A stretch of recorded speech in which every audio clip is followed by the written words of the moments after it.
Ich allen. Mein Name ist Margit Groß. Ich bin vom Naturschutzbund Niederösterreich und darf Sie durch diese heute sehr spannende Veranstaltung begleiten. Eigentlich habe ich jetzt noch nicht mehr zu sagen, außer Hallo, hat man mal gesagt. Begrüßen werden meine Kollegen und deswegen gebe ich das einfach gleich weiter an den Stefan Glaser. Einen schönen guten Morgen, alle miteinander, die schon da sind. Ich rechne damit, dass jetzt laufend noch Leute eintrudeln, aber ich habe das Privileg, von Anfang an dabei zu sein. Mein Name ist Stefan Glaser, ich würde jetzt aber auch gerne wissen, wer ist denn jetzt überhaupt da? Und das machen wir nicht in einer Vorstellungsrunde, sondern ich würde gerne per Handzeichen wissen, wer war schon einmal bei einer Aktion vom Lebendigen-Kamp dabei? Ja, sehr gut, wir sind noch unter uns. Nein, ein paar waren noch nicht dabei, ein paar neue Gesichter sind auch da, das ist sehr schön. Ich werde auch nachher einen Zettel auflegen, wo man sich eintragen kann, wenn man Newsletter erhalten möchte vom Lebendigen-Kamp. Eine zweite Frage, who came overseas to come to our event?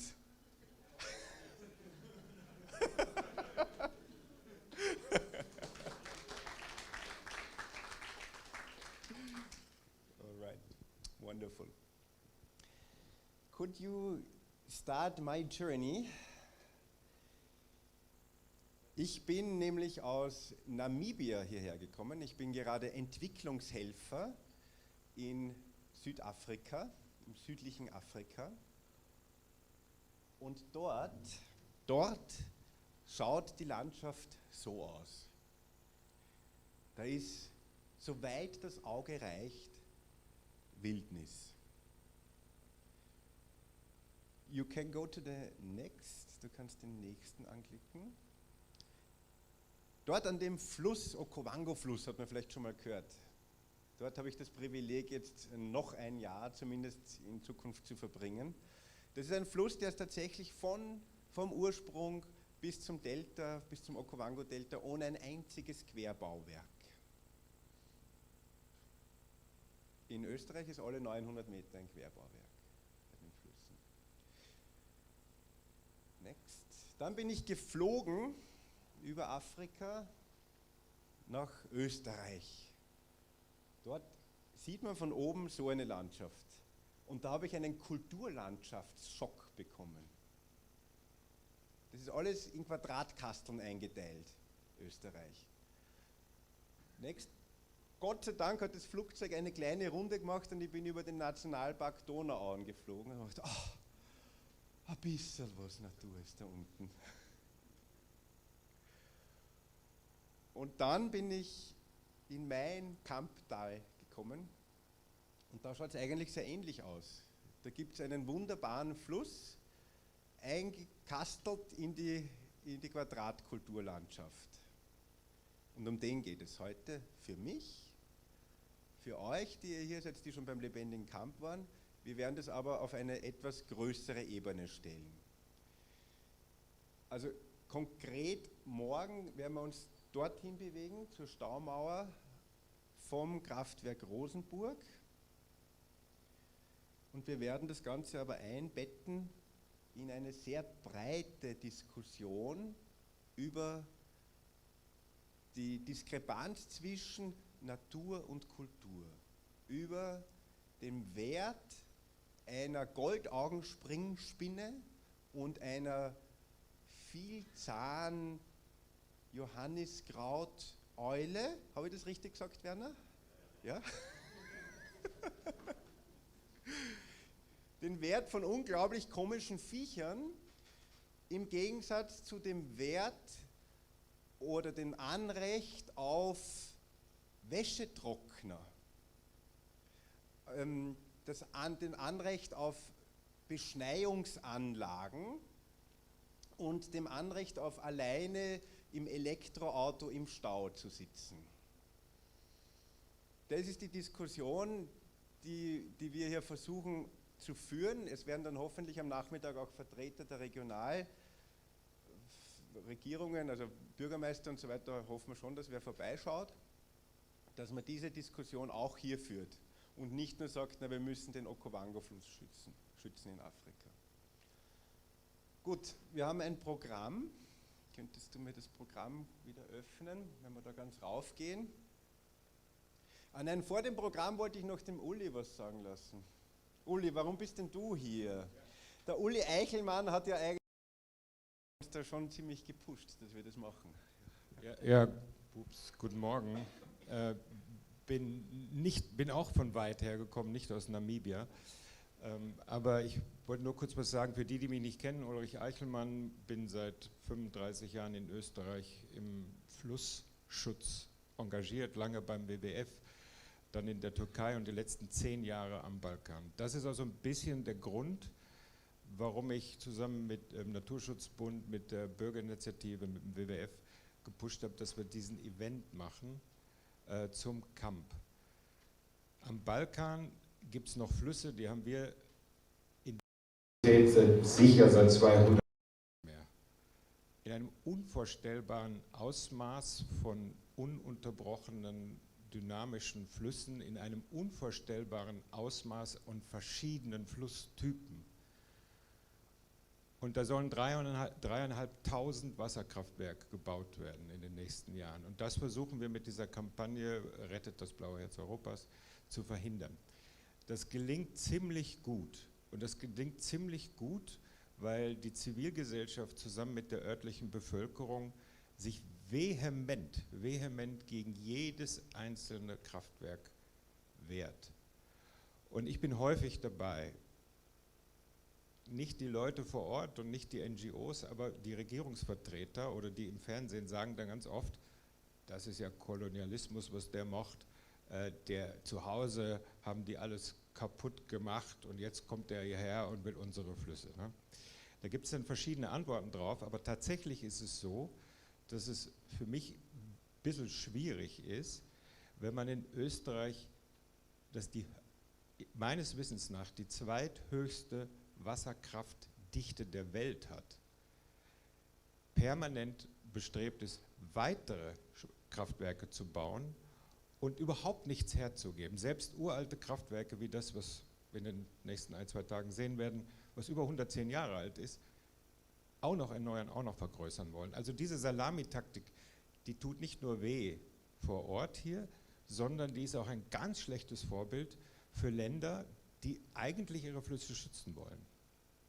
Und deshalb war das für mich jetzt, und das wollte ich nur einleitend sagen, dass die Motivation, auch mich hier zu engagieren, dass wir auch mal Zeichen setzen, dass die Zeiten des ungehinderten Raubbaus an der Natur auch bei uns zu Ende gehen. Dass die Zeiten, wo man eine Salamischeibe nach der anderen von der Natur abschneidet bei uns, dann aber im Okavango-Delta oder in dem Balkan dann total super findet, dass da die Natur erhalten bleibt. Diese schiefe Ebene, die würde ich gerne mithelfen, hier ein bisschen auszugleichen. Ja. Insofern, ganz zum Abschluss noch, mein größter Dank, mein größter Respekt gilt unseren Gästen. Ich switche mal schnell zu Englisch, sonst versteht ihr das nicht. There's Laura Wildman. She came from Connecticut, and she started about, I don't know, 30-something hours ago with a flight. She missed the flight in Rome to Vienna, so she had a long travel, very long travel. Laura is one of the major experts on dam removal in the US. I don't know how many dams you brought down so far. Lots. You know.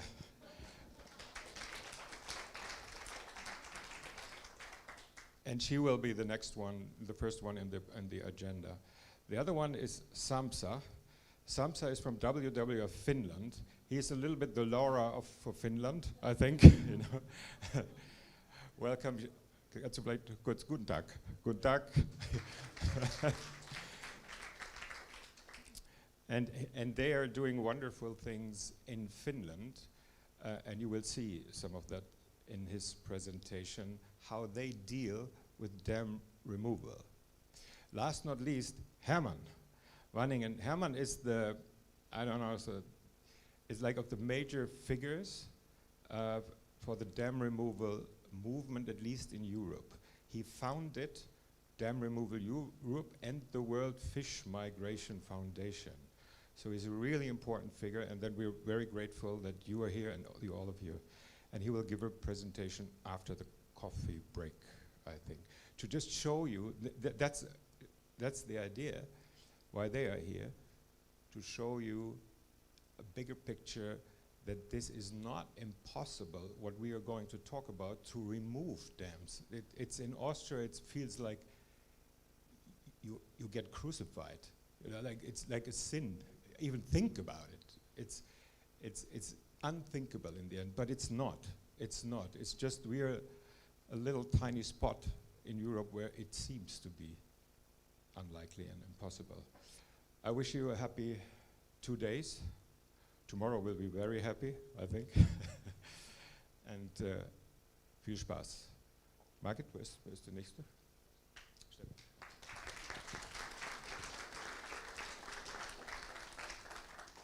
Gut, wir wurden jetzt schon ein bisschen eingeführt, was vor dem Mittagessen passiert. Das sind unsere internationalen Gäste. Nach dem Mittagessen auch noch.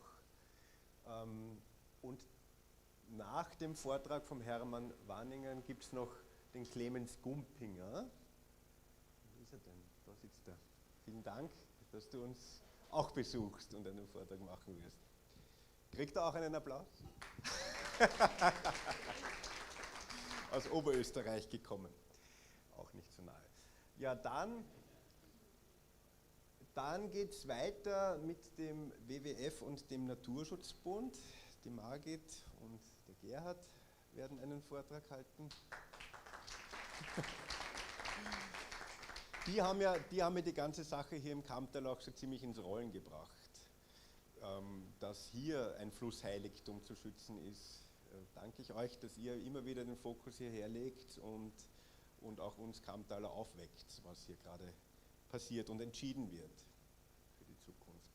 Und dann geht es nämlich in die Vision hinein, was wir hier konkret mit unserem Fluss machen könnten, was möglich wäre. Das wird dann der Uli und ich präsentieren. Und dann geht es in die Details hinein am späteren Nachmittag. Was bedeutet das für die Fischökologie? Nein, zuerst die Insekten, Entschuldigung, Patrick Leitner. Ja, danke.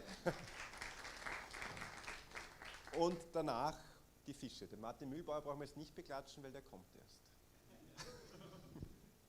Gut.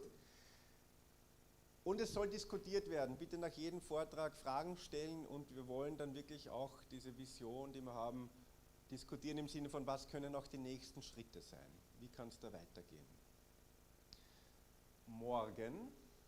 Heute Abend noch eine Filmvorführung. Der Uli wird dann gleich vielleicht noch ein paar Worte sagen zu dem Film. Nein? Will er nicht. Kann er vielleicht schon. Und morgen der große Tag für die Presse. Wir werden eine Exkursion machen an den Ort des Geschehens und werden dort auch eine Fotoaktion machen. Lasst es euch überraschen, wir haben das großartig vorbereitet. Danke. Conny, wo ist sie? Sie ist schon, da. Wunderbar, ja.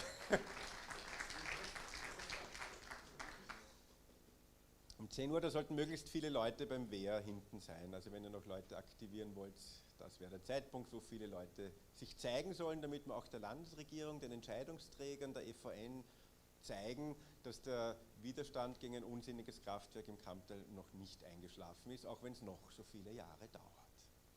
Gut, Uli, was erwartet uns heute Abend für einen Film? Ja, nur ganz kurz. Geht ja so, glaube ich, oder? Große Empfehlung, den Film Damnation zu schauen. Den zeigen wir hier im Saal um 20 Uhr, also es gibt Abendessen und danach wieder. Das ist ein Film, produziert von der Firma Patagonia, der wirklich Veränderungen herbeigeführt hat. Ich glaube, einige von uns haben sich durch den dermaßen inspirieren lassen, dass da viel weiter gegangen ist. Also Damnation, Der Sampsa hat erzählt, er hat ihn 15 Mal gesehen. Ich habe ihn vielleicht 5 Mal gesehen. Aber das ist ein derartig großartiger Film, der einen großen Bogen schlägt über die Dammnation USA, also Staudamm. Das zeigt mit historischen Aufnahmen auch zum Teil aus Zeiten, als die Indianer noch wirklich an die Flüsse, an den Columbia gezogen sind, zum Lachsfang. Es sind Originalaufnahmen dabei. Und die zeigt aber diese ganze Verrücktheit, wie die alles zugebaut haben. Und jetzt beginnt diese Phase des Abrisses von Staudämmen. Ein toller Film. Also ich kann dir nur empfehlen, jeder, der irgendwie Zeit hat, das lohnt sich. Die 90 oder 100 Minuten, die lohnen sich. Die sind super. Und dann gibt es ja morgen auch noch eine kleine Wanderung und Exkursion, die der Werner Gammerit und der Matthias Schickhofer führen werden. Hallo, schönen guten Morgen auch von meiner Seite. Und ich freue mich sehr, dass ich mit dem Werner, mit dem ich eine Leidenschaft teile, nämlich die wilden Orte des Kamptals zu erkunden und zu fotografieren. Und das ist mir eine große Ehre, dass ich mit dem Werner morgen eine kleine Wanderung da begleiten darf. Und wir werden vom Wehr ausgehend, wenn diese Fotoaktion dann vollendet ist und die Bilder im Kasten sind, werden wir den Bründelleitenweg ein Stück nach hinten gehen und wenn wir es schaffen, auch bis zur Stauwurzel des bestehenden Stausees vordringen. Und da werden wir dann ausreichend Zeit haben, uns über das Thema dieser wilden Hangwälder, die auch einzigartig und sehr ökologisch wertvoll sind, aber auch diese wilde Flusslandschaft in dem Bereich, wo der erweiterte Stausee eine wirklich tolle Wildnis in einem schlammigen See ersäufen würde, uns das vor Ort anzusehen. Das ist ein magischer Platz, allerdings sollte man ein bisschen geländegängig sein, man geht da, ich weiß nicht, 100, 200 Höhenmeter hinauf und das ist ein schmaler Waldweg. Man muss nicht klettern, aber man braucht gutes Schuhwerk und es kann sein, dass es ein bisschen rutschig ist. Also ich freue mich auf möglichst viele Teilnehmende morgen am Weg in die Kamptal-Wildnis.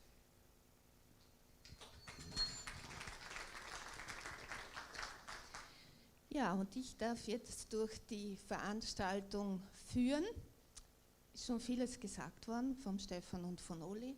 Eines möchte ich noch wirklich anführen. Es ist jetzt nicht eine Liebhaberei der Naturschützer und ein Wunsch der Naturschützer, dass die Dämme entfernt werden. Es gibt die EU-Biodiversitätsstrategie 2030 und diese Strategie, also man ist EU-weit übereingekommen, dass 25.000 Kilometer renaturiert, befreit werden müssen. Das heißt, auch Österreich ist hier in der Verantwortung, aktiv zu werden. Ein paar Dinge noch, wie Sie schon alle bemerkt haben, wir sprechen in Deutsch.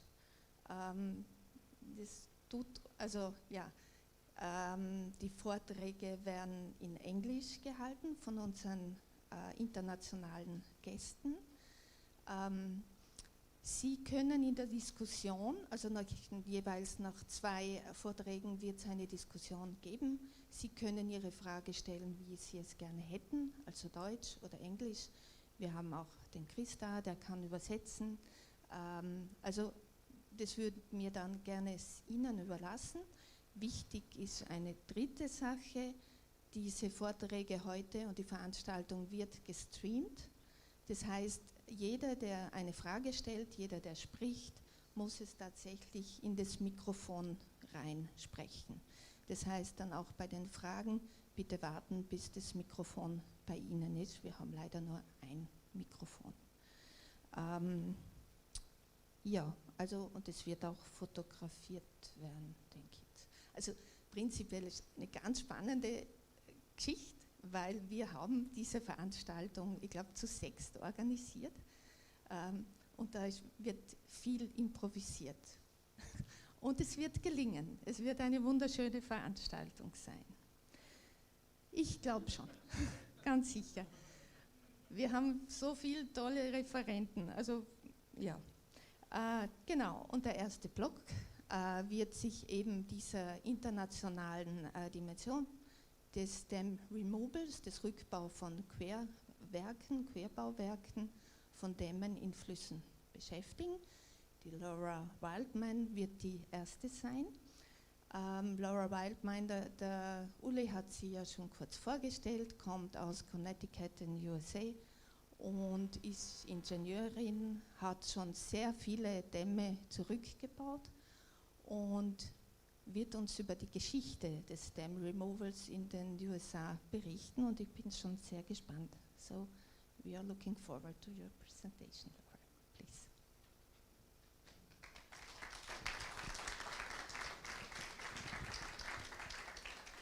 Thank you. I'm not used to holding one of these. I have a very loud voice normally, so I don't normally use this.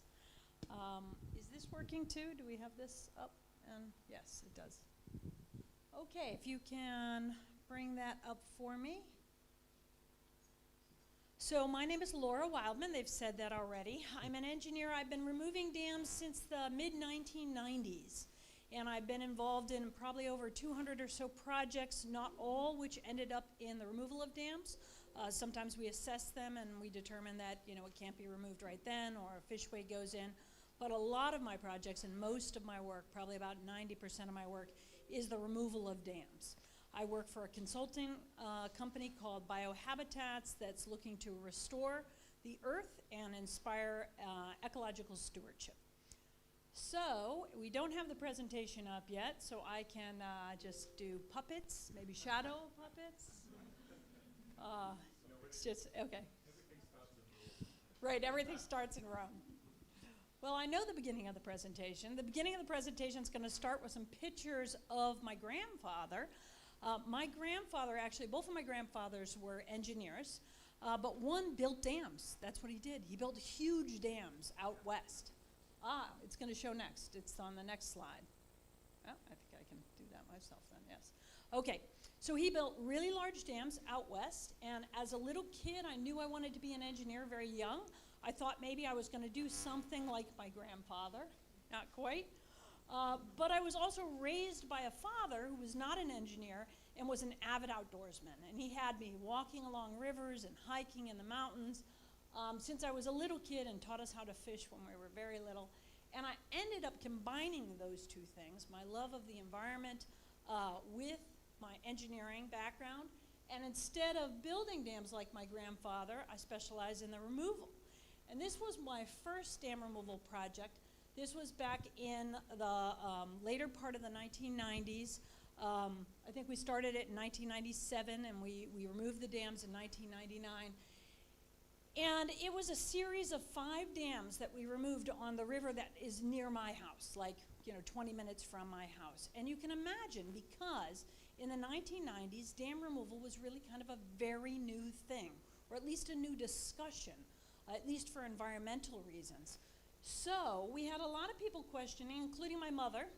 She said, of course you can't remove those dams. You're going to flood the whole valley. There were big floods in 1955, and you're going to flood. But the dams that I was removing were not flood control dams. So there was a misconception then, and it was pretty taboo, even the idea of dam removal. But for people like my mom, the misconception was that all dams were flood control dams. And so that you couldn't take them out now, or you would create these floods. But here's the dams that I was looking at, and as you can see, they're not flood control dams. They're not water supply dams, they're not hydroelectric, they weren't used for navigation, they weren't being maintained, and they weren't safe. And in fact, during the 1955 floods in this valley, a lot of debris built up behind these dams and created a much bigger flooding problem than would have been there if these dams hadn't been in place. So this was the first set of dams that I removed, and let's see if it's gonna, yeah. And so that's what these sites look like now with the dams out. They were all relatively small. I think the tallest one was around 10 feet. So what's that, like 3 meters? Yeah, a little over 3 meters. And the Naugatuck River, the river that we removed these dams for, had been turned into an industrial sewer.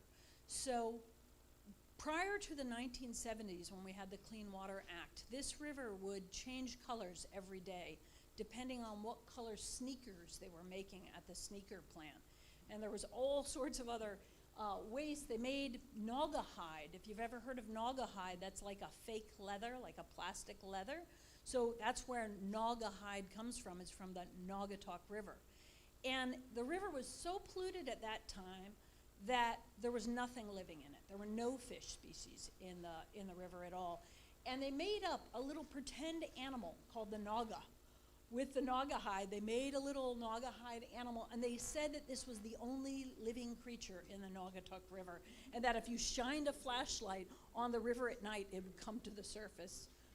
But we've come a really long way since then. I mean, thanks to the Clean Water Act and a lot of other environmental protections. And now we've removed all those dams, and we're starting to see a complete regeneration of the Naugatuck River. We're seeing people fish along the river. We're seeing migratory fish swim up. We have much cleaner water. We're seeing people have boat races on the river. So it is a real switch from treating a river like an open sewer to treating, getting that natural resource, the benefits of having the river run through it. And we have one more dam that we are targeting on the river. It's actually the first dam on the system, has a fishway on it. And we're actively working now, 20 years later or so, 25 years later, to try to get that dam removed as well. But that one was the trickier one because that's the active hydropower dam. So we are working with them. It turns out this dam is not a moneymaker for the hydro industry, so we're working and balancing things with the hydro industry to see if we can get this taken out. Because the fishway, really not used to this, making all sorts of noises, huh? It's all right. The fishway on this doesn't work at all. I mean, they have monitoring on this fishway, and we're getting 0 fish up that fishway right now. And that's, not legal for the hydro facility to continue to operate with that. So, again, when I started in the 1990s, dam removal was still completely crazy talk. And it was crazy talk for quite a while. Back in the 1790s in America, not too far from where I live, there was something called the Herring War. There was a war in this town, they called it the Herring War, and they had 2 political parties. They had a pro-herring party and a pro-dam party. And they had a big argument because they had put 3 dams on this river and blocked the herring runs. So the pro-dam party filled the town cannon with fish, with herring, and blew it up and killed the gunner. He died in the process. So it wasn't a very good idea. But this is, some of the earlier battles discussing, what's that? Yeah, with the herring. I think we're already dead, and if not, I'm sure they died in the process too, yeah. This is Henry David Thoreau, if you guys know him, a famous American author. And even back in 1830s, he wrote prose that said, "Mere shad, armed only with innocence in a just cause. I, for one, am with thee. And who knows what may avail a crowbar against that Billerica Dam." So even back in the 1800s, he was talking about kind of a vigilante approach to dam removal, just going in there with a crowbar and taking it out. I didn't even know they had crowbars back in the 1800s. And then we have things in 1975, you got the Monkey Wrench Gang, kind of that famed book for environmental vigilantes going and blowing up the dam. And then we started seeing, this is in 1987, they drew on the face of this dam, the O'Shaughnessy Dam, John Muir's quote, "to free the river." So we started seeing this, but this all seemed still kind of, crazy. This was kind of at the beginning of when I came into this. I came into dam removal right after this side of things. And we were talking about it, but we weren't doing it yet. Then I was lucky enough to be involved in one of the most pivotal dam removal projects in America, and that's the Edwards Dam. The Edwards Dam was an active hydroelectric dam, and it was the first hydroelectric dam licensed. All of our hydroelectric dams are licensed by FERC, the Federal Energy Regulatory Commission. It was the first one when they were trying to re-get their license. They have to relicense like every 30 years. That FERC denied their license. It was the first time ever. They denied the license, and they required them to remove the hydroelectric dam.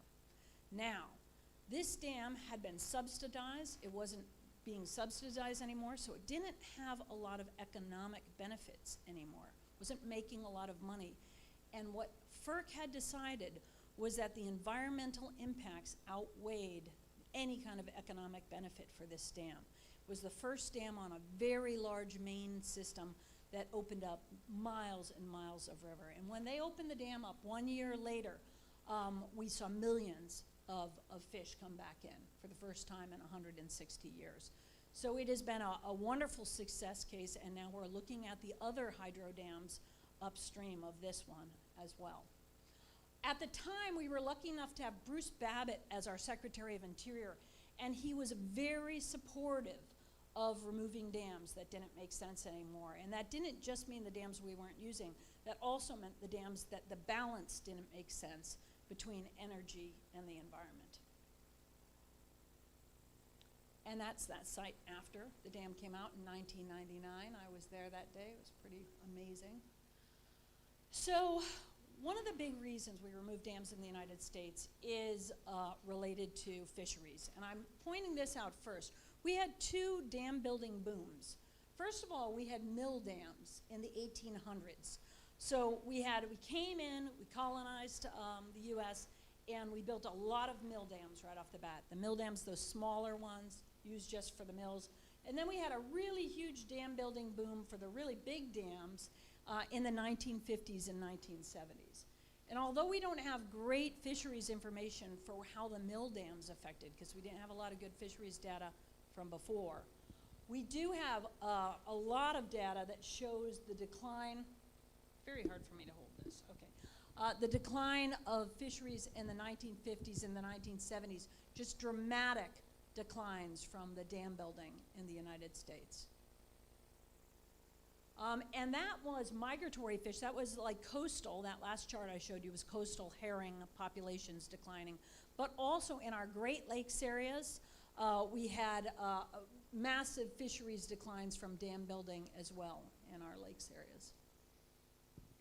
I'm just going to go through this with you guys. I'm sure you know it already, but these are just some of the impacts of the dams and again, why we're removing them. First of all, you put a dam in and you stratify the impoundment. You increase evaporation, you increase the release of methane into the system. You change the water temperatures, both upstream and downstream. You deplete oxygen levels and change water quality downstream as well as within the impoundment. You can get harmful algae blooms. You create nutrient-starved conditions downstream. You alter the flow regime downstream. You block nutrients and sediment that were coming down the system from getting down here, and you actually start getting sediment-starved conditions below the dam, and you can get stream bed degradation below the dam as well. You trap the sediments and the pollutants back in here. You bury the substrate that's critical. You block fish, obviously, and you disrupt the dynamic processes of the river in general. You take a self-sustaining system and you turn it into a system that now requires maintenance. You fragment the system, and you don't allow the species now to be able to respond to things like climate change or other harmful things that happen in the river system. They can't find areas of refuge if they have a completely fragmented system. And what we need to see right now is large-scale shifts of the species for climate change, and it stops that as well. These are just some examples of the impacts of dams. This is after the Hoover Dam was built. The brown here is sediment. So this was sediment transport in the system, and then it just goes down to 0 afterwards downstream. These are the hydrologic impacts. You can see very significant as well. This is downstream of the Davis Dam, and you get 19 foot of stream bed degradation, cut down 19 feet after 30 years, because that sediment is stopped from going downstream, so that sediment-starved system downstream eats away at the riverbed. So big dams dramatically impact things, but small dams have as much, if not more, of an impact just because there are so many of them in series like this. And it has a dramatic impact on fragmentation of our systems. So if we look at that, if we think of our river systems as the veins or arteries of the earth, and here's the United States, obviously, here's the dams in the United States. Basically, we're gonna have a heart attack. I mean, we've just blocked all of our arteries here. I live in this area, in the all dams. It's like, this is like Austria over here. It's like all dams over here. And now we've got, our inventories say we have around 100,000 to 200,000 dams, but in fact we actually have way more than that in the United States. It's just that our inventories have our larger dams on them, so a lot of our small dams aren't even on these inventories. And now let's look at Austria quick. So if we're gonna have a heart attack, I'd say you guys are living on borrowed time. You have 16 and a half times more dams than we do per square kilometer. So, wow. I mean, admittedly, this is based on the databases, and a lot of the dams are missing from ours. I'm sure a lot of your dams are too. But still, to just compare those databases and look at your density, that's a lot of dams. That's a lot of dams.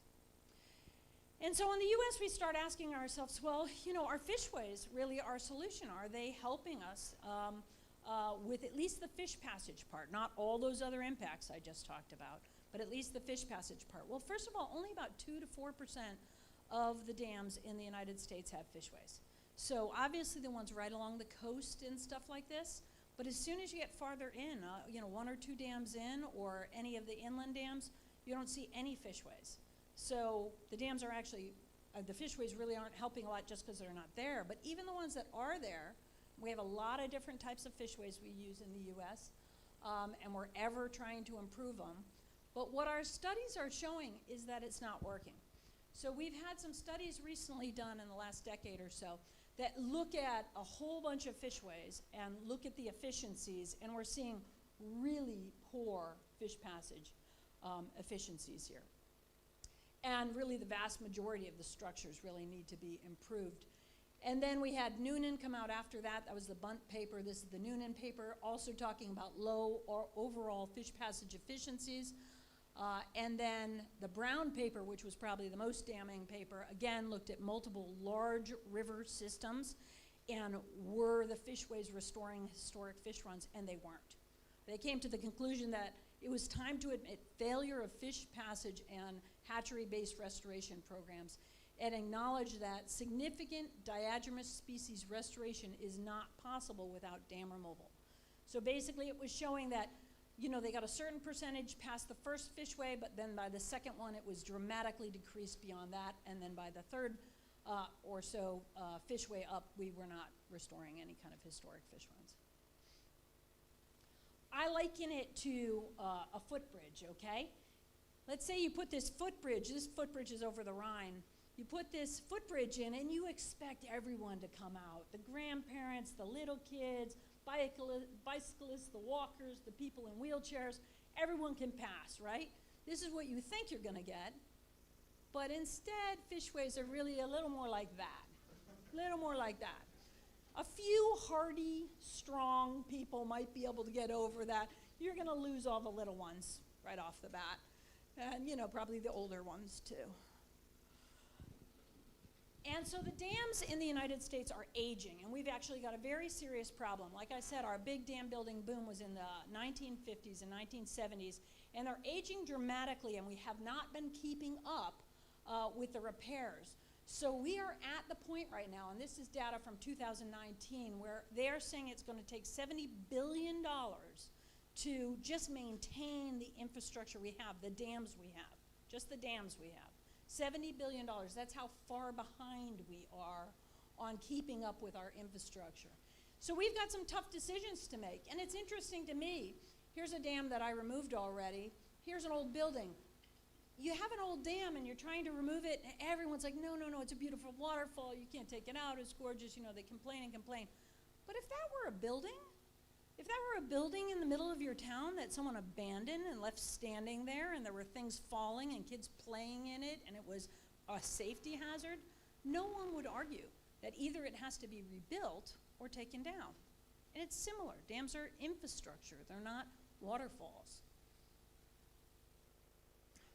So, talking about the dam removal movement, I'm just going to kind of summarize and walk through it here quickly. It really started with good environmental regulations. So we had a series of regulations, and I won't go into all these, but the Clean Water Act obviously being one, and then a whole bunch of other ones that related to hydroelectric power and balancing that with environmental issues as well. So those series of regulations came in basically in the 1970s and 80s and made a big difference on how we make decisions in the US now. Then we started getting big ideas. Actually, I really feel like it started from the tribes in America. The Native American tribes started talking about the impacts of the dams on their land and started asking for the Elwha Dam to be removed, for the Penobscot dams to be removed. And so the tribes really brought attention, and people started talking about these huge-scale dam removals. But these were going to take decades to do. These weren't going to be quick, overnight successes. And they required a lot of legislative actions. We also started, Earth Day got started. We saw the graffiti that I was talking about before. So public awareness on environmental issues. And then we started having a lot of success with removal of small dams, primarily small dams that weren't serving any purpose, those mill dams. We started taking out a lot of those old mill dams. And this is just a cross-section of just a few of the dams that I've been involved in taking out. So these are tiny little, kind of piece of crap dams for the most part that we were taking out. And that's what some of these sites look like today. And most of the time, we are able then to take out these unused dams. But sometimes someone wants to restore the dam and reuse it for something else too. But I'd say we've been successful probably with about 80 to 90% of the removals. And then we also started seeing programmatic changes. So we saw things like, again, having Bruce Babbitt in during this time period was wonderful. We saw dialogues going on about policy, about the science of dam removal. American Rivers started its dam removal campaign. I was hired right at the beginning of that with American Rivers and worked for them for about 10 years. And then we got some funding sources. NOAA created an Open Rivers program that allowed us to fund some of these projects. We started seeing more publications and policies come out, so the guidelines, we started seeing guidelines on how to do this, and that helped a lot as we moved forward. And then, more recently, we started seeing some of the large dams come down, and that's what you're gonna see with Dam Nation, that we finally got to the point where some of these really large dams like Elwha that had been envisioned back in the 1980s, now we're starting to come out. So this was monumental to have this kind of scale of a dam come out, and we're seeing enormous amount of ecological success associated with the Elwha removal. One of the most important things, we're not only seeing obviously benefits to the fish, but also the terrestrial creatures and the birds and everything else all benefiting from these marine nutrients, these fish coming up into the system and providing this food source for the whole watershed. But one of the most amazing things was the delta downstream. So the sediment that was behind the dams went downstream into the delta. I don't know if I just stopped that by doing that. Into the delta and built up this delta on the coastline. Real huge environmental benefit of dam removal is getting those sediments back down through the system. And we're focusing a lot more on hydroelectric dams, and they are coming out in the United States, and there's a few different primary reasons why they are. One is by the hydro companies themselves to optimize their portfolios. They've got some hydroelectric dams that make them a lot of money. They have other ones that don't make them a lot of money. And when they're going to relicense these things and they're looking for these balanced approaches, they offer up the ones that aren't making a lot of money for them. And removing those and then, maybe improving the hydro facilities on another site so that they still have the same generation, but it's more cost effective. This is two examples on the Penobscot River, the Great Works and the VZ dams that we took down, where it was interesting. They took out this lowest dam in the system, and then another dam on this main stem here, and then this dam they put a better fishway in, but then they just improved power on these. So they just worked on improving some of their fishways and increasing power generation there. So they ended up with a good balance. They actually ended up with more power and 2 dams removed. And we're also seeing a lot of dams where, again, the hydro dams where they've lost their financial subsidies, They have dam repairs they have to do because of our dam safety laws, and they have fish passage requirements because of the regulations on that. And they end up making decisions like on the Condit, Sacarapa, and San Clemente dams, where it just didn't make economic sense to repair the dam anymore, or to keep the hydro. It made more sense economically to remove these dams. So all of these dams were removed. And we see people talking about balancing, like in the United States, we only have 6% of our dams provide hydropower. Only 6% of our dams. So really not super significant. And we have folks like John Waldman here who wrote this paper along with his colleague that looked at that it would actually not take that much solar or wind power to replace the benefits of hydro and actually remove hydro from the United States.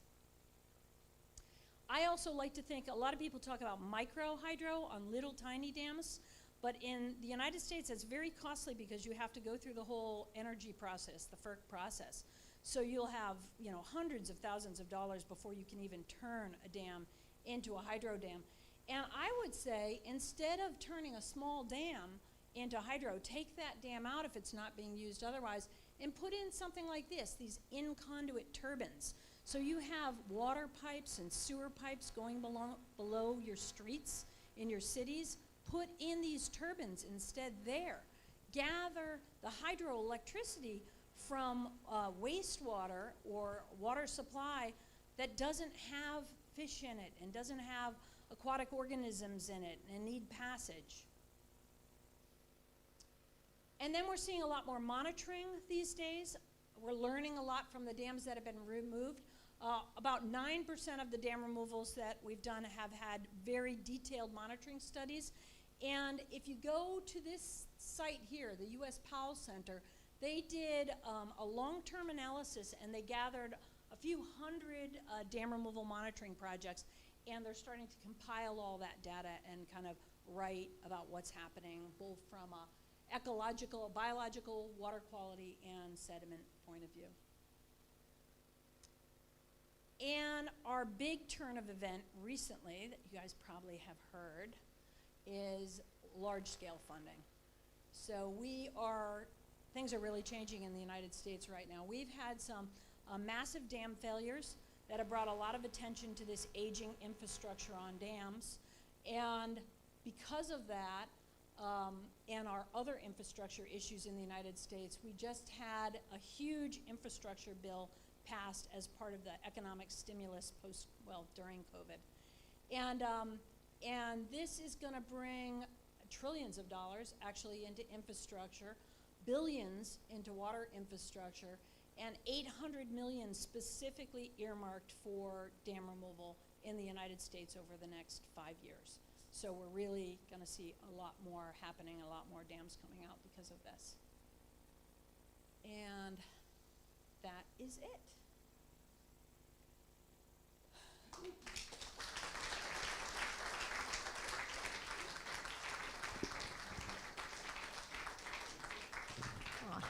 Thank you very much for this impressive presentation. Ich mache einen Vorschlag, dass wir nachher diskutieren. Perhaps we can discuss both, or... Did you want to do questions now, or do you want to do them after, or I didn't know? Ich würde es zum Schluss machen, oder? Ja, and then we have, ja. Ja, unser nächster internationaler Gast ist Sampsa Vilhunen. Er Ökologe und Wasserwirtschaft studiert, sogar in Wien, habe ich gelesen. Schön. Er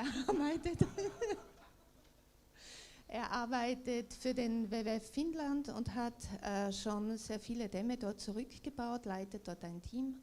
Und Finnland ist Vorreiter beim Dam Removal und Sampsa wird uns darüber berichten.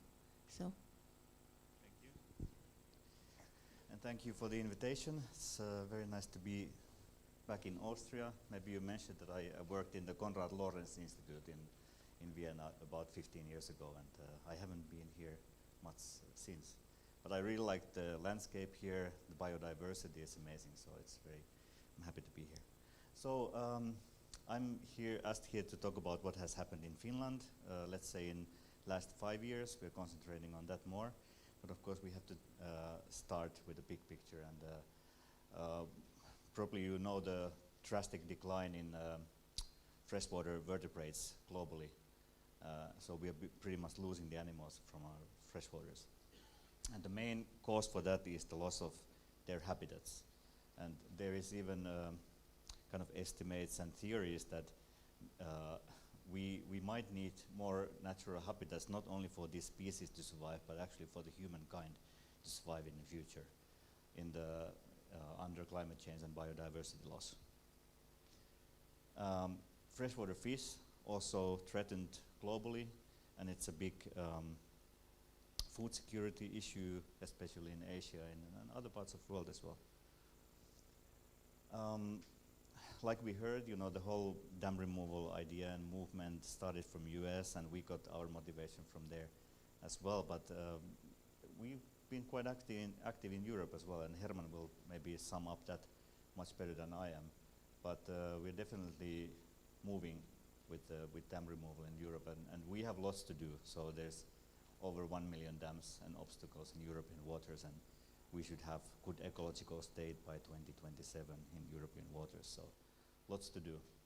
So what has happened in Finland?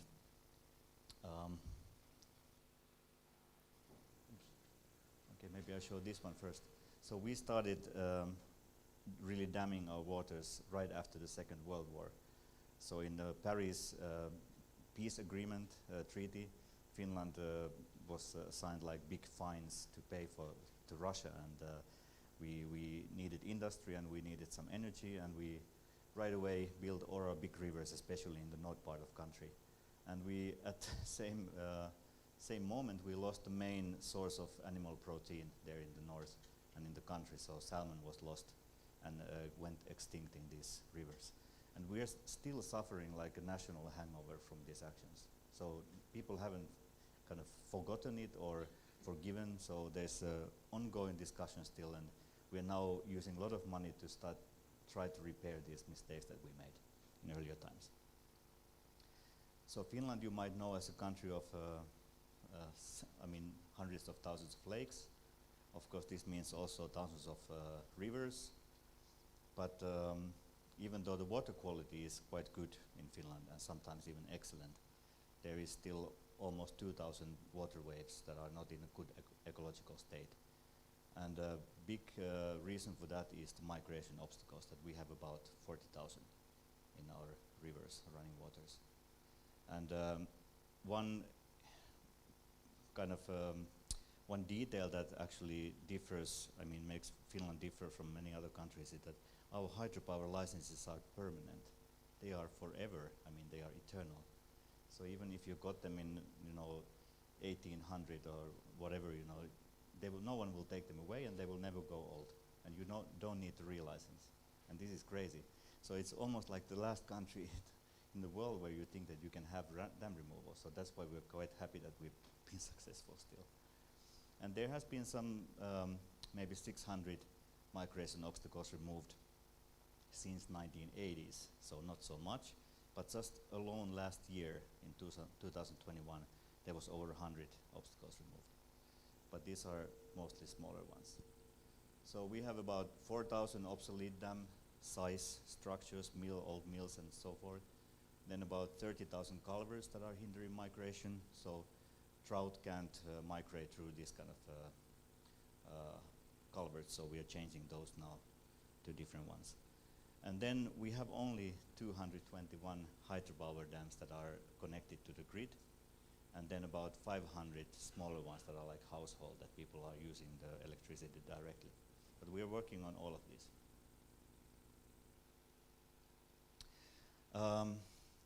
I think this is the same kind of picture as from many other countries as well, that very small number of smaller number of hydropower dams and plants are actually producing most of the hydroelectricity in the country. And then there is a bigger part of the dams and plants that are only responsible of smaller part of the hydropower production. And then you can play with these numbers, but one way to look at the situation is also that 1/3 of hydropower plants produce 3 per mil, not percent, per mil of the electricity in Finland, but they are at the same time blocking fish migration in 11 full river systems. And these are of course the ones that we should be targeting. And I said that this major kind of damming started in after the Second World War. It continued all the way until 80s, but at some point there was people said that this is enough, and we even call this period in the history river wars. So a lot of uprisings, local uprisings, without social media, and this ended in a way to the moment where Special Protection Act for the still free-running rivers and wild rapids was put to the legislation. This was 1987, and this protected 53 whole river systems that are still free, and also free parts of the rivers that are otherwise dammed. And this is one of the main successes in the history of nature conservation in Finland. But still, rivers had been dammed long enough so that especially the migratory fish species had gone endangered. These are the endangered fish species in Finland, very prolific. Salmon and sea trout and grayling and Arctic char, they're all endangered. And actually their conservation status is all the time going down. And it says very clearly in the Red Book of Species for Finland that the main cause for this poor conservation status is the dams and migration obstacles.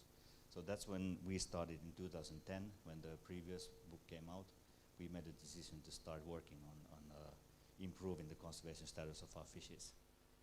And this was start of a new era. It was not only because WWF started doing something, but also other actors, they started reacting to this. We can't lose our fish.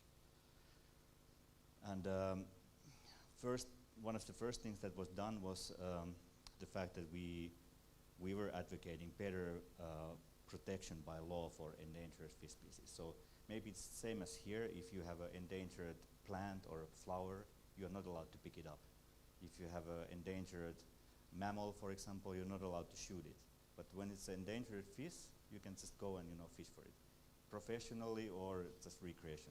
And this was stopped in Finland completely. So no fishing at all for endangered fish species as long as they are endangered. And then also, if you take one, for example, landlocked salmon, you have to pay to the state 7,500 euros. And there are already cases people had to pay because they still go illegally catching them.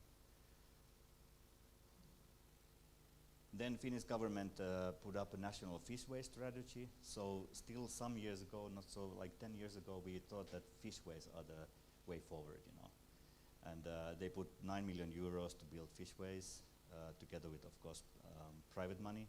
And we were advocating for new Private Roads Act. And this means that if a road project wants to have public money in it, like subsidies, then you have to take care of fish passage. Otherwise you won't get the money from the government. And this was a quite big thing. And this will correct the culvert issue in the next 30, 40 years. And then we started field work on our own, removing and sometimes bypassing these smaller obstacles. And at the same time, we simultaneously made we restored spawning sites to these areas, new areas where fish can enter, for example, first time in 100 years. And we made this about 1,000 already, together with volunteers all across Finland. And this work actually was welcomed in the media very well. And then we had earlier collaboration with the main retail company in Finland. It's called K-Group. And they wanted to support us, so we made a contract with them. They started supporting our work with rivers for 5 years. And the whole thing started quite with a big bang. So on the first day of when we announced it, it was the first pager of the Helsingin Sanomat, which is our main newspaper. And the slogan here is that mating belongs to all, also to the fish. And then surprisingly, they also wanted to make a TV ad, which was running for 3 weeks in several TV channels. Let's see if it will run here. I think you might have to do like this. So this it was in TV, and it meant that most of the Finnish people, after seeing this, they know what we're talking about.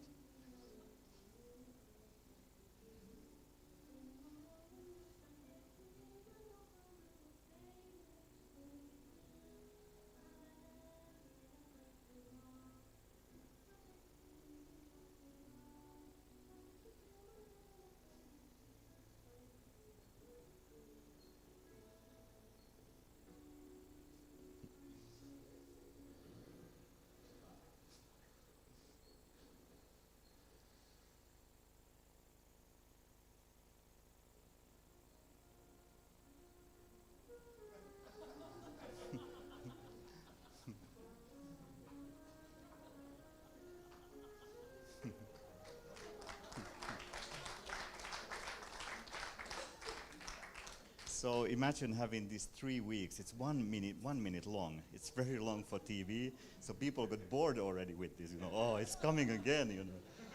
But at least they knew now what the problem was, and that somebody was doing and somebody was working on this issue. And at the same time, we made Finnish subtitles to this Damnation movie, the American movie. We put screenings around the country. A lot of people saw that. Then we made sure that anything that we do with the rivers in the field, the local media will feature it.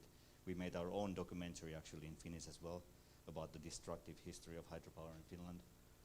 And then we chose dam removal as the spearhead for our advocacy work for the next parliament elections in Finland. So we had about 3 at the end, like main messages from WWF Finland, and dam removal was one of them. So there was a good buy-in from our highest management in our office, of course, that they would allow this. And then we started working with my team. So we posted DVD copies of this damnation to each and every member of parliament. We organized together with celebrities and politicians seminar in the parliament where Herman was also speaking. We made inquiries between among different political parties, how they feel about dam removal. We made these kind of banners and the people, which one you give your vote, the free river or a dam. And that, we made legislative initiatives. We even helped people to choose their candidates. So we asked 5 really tough questions related to dam removal and river restoration, and then you could see all the candidates for the parliament election, how they voted in this. This was amazing. And then artists and celebrities, they got activated. So for example, this is famous painting already now, so it's showing how this rapid would be in the middle of Helsinki actually, how it would look like without the dam, which is here in the background. So kind of giving people idea how it looks like. And this was the main thing, I think, for the elections and the politicians, that the Finnish citizens, they really are in favor of dam removal. After seeing these TV ads and everything, but they are really, but look how it says here. So if it's insignificant for energy production, then they would be willing to remove it in order to improve migratory fish stocks. So it's not so much that people hate dams or something like that, but they see the benefits of removing many of them. And then we got big win in the parliament election in 2019, so we got dam removal explicitly mentioned in a governmental plan, national plan for Finland. And this meant also 50 million euro, small money compared to US, but we don't have so many people working on this subject, so was it enough for us? And also, secret here is that government only pays 50% for any dam removal, so this is kind of luring in private money. So we are, for example, then one of the main funders together with government for dam removal. So we basically have 30 million now for 4 years. And then subsidies. I think the dam removal wouldn't go forward in Finland if we at the same time would keep on subsidizing hydropower. So this is the 2 types of subsidies that we had in hydropower in Finland, and within 1 year we got rid of both of them. So there was political decisions, and basically they bought this kind of logic that why would you use public money at one end to remove a dam and then at the other end to put more dams or sustain them. So we kind of chose our path together in Finland. What WWF is doing, of course, we've already explained many things, but We've been quite good in getting funding for the dam removal because you need the private part to remove any dam. And my freshwater program has grown from 1 person to 6 people, so all the time there is someone in the field, and we do a lot of advocacy work as well. And together with partners, so we haven't removed even one dam alone, so it's always with government, municipality, together with the company, associations, local. So we've removed in 5 years 45 migration obstacles and opened 1,000 kilometers for free migration. Sometimes it's 2 kilometers you open, and the biggest one has been 62 kilometers. These are some of the pictures how they look like. They already removed there. They will of course look much nicer after some years. These ones already have a decision to be removed. This reminds me a little bit of this Kamp here. These are going down, and they don't have hydropower, but they have a license, this permanent eternal license, so they can put up a turbine there anytime they want. And that's why it's important also to get agreement with them that let's remove it, and then you also scrap the permit, and then you can't have a hydropower there anymore. But now also, because of the government money, we are targeting and we are collaborating with hydropower owners. And it's exactly like you said that, it's pretty much like a win-win situation. So the nature is winning, and then the hydropower companies are getting rid of the dams that are not so important for them. And they get compensated for this. So they are not losing that much either. So here are some of the ones that were already opened. This is the most famous now, maybe. It brings back landlocked salmon from Russia, actually. It's a river that runs from Finland to Russia and to Lake Ladoga, and now 3 dams have been blocking in the Finnish side the whole migration. And this is a video from last summer, how we removed it. And it was done together with local association, municipality, government, us, and few private people paid the whole thing. So all 3 hydropower dams, they were bought off from the company, and then once you're an owner, you can remove them if you want. So at this point, the basin had already been drained, and the gates opened, and then getting rid of the dam structures.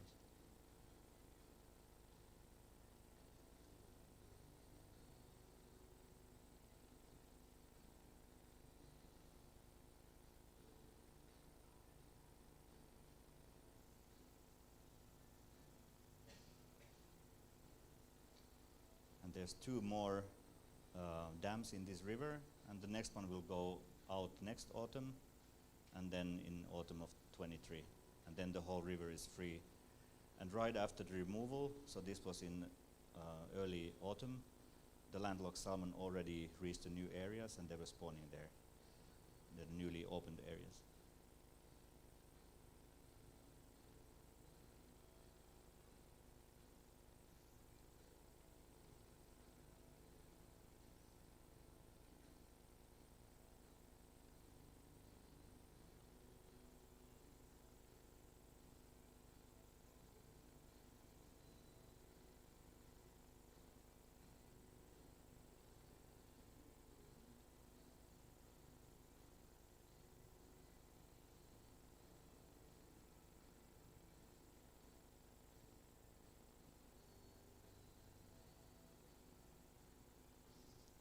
We haven't heard any negative things even from the area, and nationally, I mean media and all people, they're really happy with this work. So more active hydropower dams are coming down. Here are a few examples that will go out next summer and summer of 23.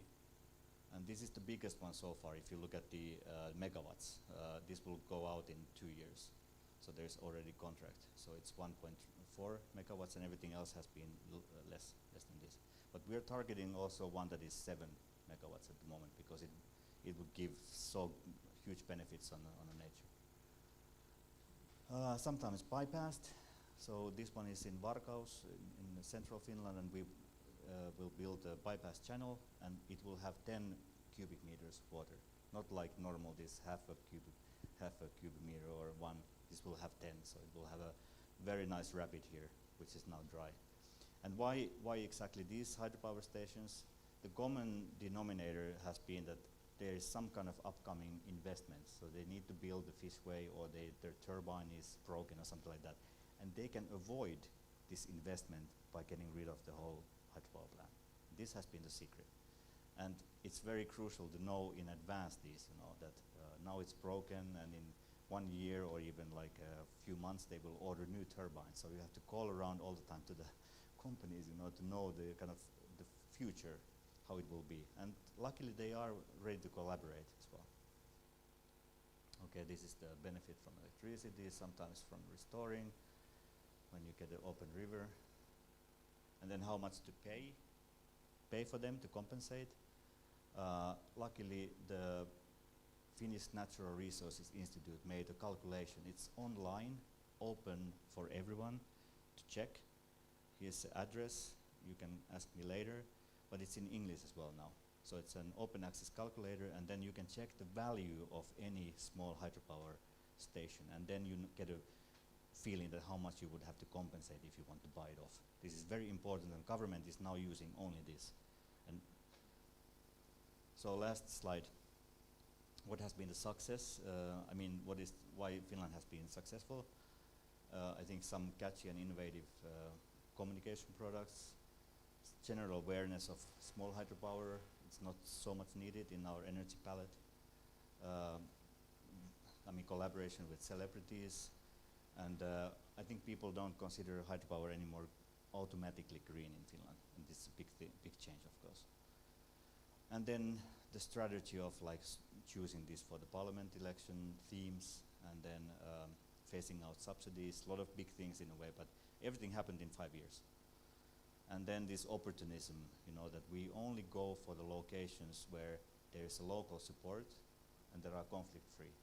We don't want to hit our head to the wall, for years. Nothing happens, and we don't want to make people angry. We want to help them actually to get a free river if they want. And then there has to be some co-funding. We are not going to pay it alone, so government puts 50% and so forth. And then successful fundraising and involving citizens, and then I would say that just extremely determined team that I have. And we say in Finland, if something is in Donald Duck, it's mainstream. And dam removal is in Finnish Donald Duck. So, yes. Thank you.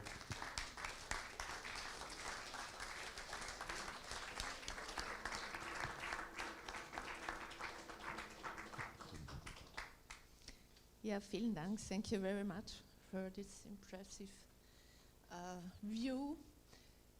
So, wir haben jetzt wirklich spannende Einblicke gesehen, wie weit Dam Removal in den USA und auch in Finnland, also auch schon in Europa, funktionieren kann. Und jetzt folgt eine Diskussion.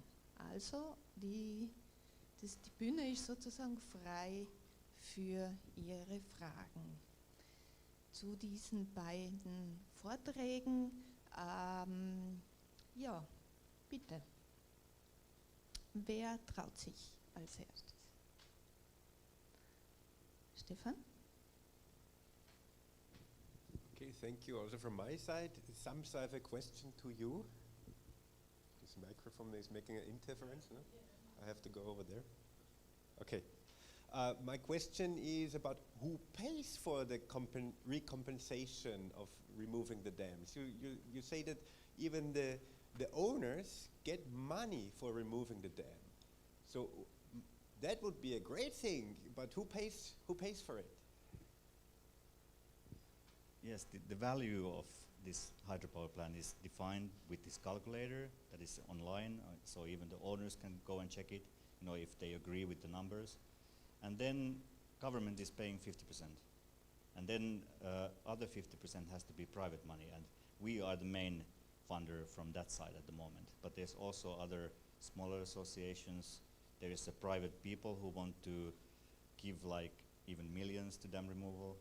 So, and municipalities as well, because they can balance, between the need of energy and what it doesn't mean that you would have a free running river. So sometimes the municipality or the city also puts money. And then you collect it enough, and then you make agreements. That's it.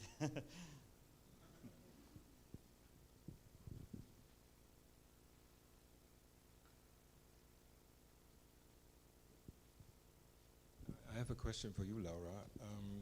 We've seen these tremendous amount of dams coming down. Did that also affect the policy of building new dams? Is that completely obsolete in the United States, or? Yeah, no, it's not. And actually, the records that I have from the States show that we are still building more dams than we're removing dams in the United States. Now, again, it's kind of hard to figure out the exact numbers because the state numbers I have just talk about ones that are under construction, so they could be counted numerous times in numerous years. If it took like 5 years to construct them, they'd keep on showing up. But even with that, understanding that part about the data, at least from what I have found, we are still building more than we are removing. Yeah.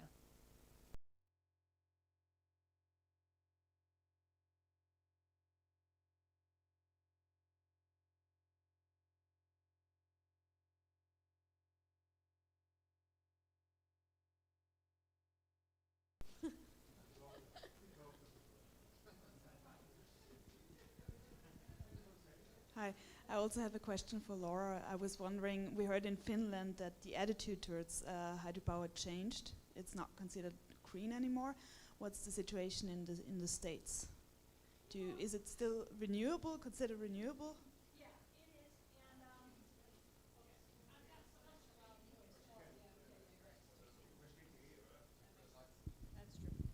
Okay.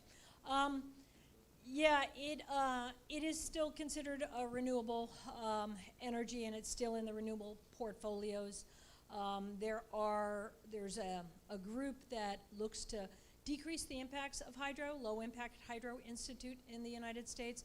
So a lot of hydros are working with the Low Impact Hydro Institute to try to, state that they're even greener per se when they're doing this. But we are seeing a change. I mean, obviously, like I said, dam removal went from like crazy to not crazy now.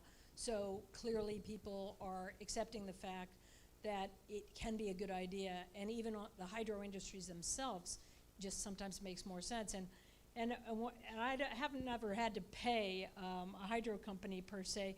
Most of the times the hydro dams that have come down for us, I mean, literally their own calculations are showing that it's not a moneymaker, the ones that they're agreeing to have removed.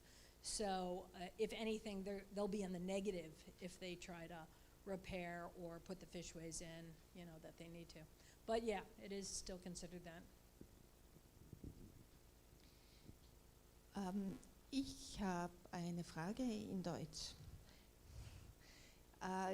Es war sehr spannend. Kurz vor unserer Veranstaltung gab es eine Nachricht in ORF, also in den Medien, wo darüber einfach gesprochen worden ist, wie der Ausbau der Kraftwerk, der Wasserkraft ein großer Akt und ein großer Erfolg war damals in den 50er Jahren, denke ich. Sozusagen auch als Reaktion, nehmen wir mal an, auf unsere Veranstaltung. Österreich hat einen großen Anteil an Wasserkraft und ich stelle mir jetzt schon die Frage, wie schaffen wir es da, diese Änderung des Bewusstseins in der Bevölkerung zu bringen. Wasserkraft ist bei uns noch sehr positiv. Well, in Austria we have this mentality, let's say, or the mindset that because so many, like such a big portion of the energy production comes from hydropower, that we need it, and how can we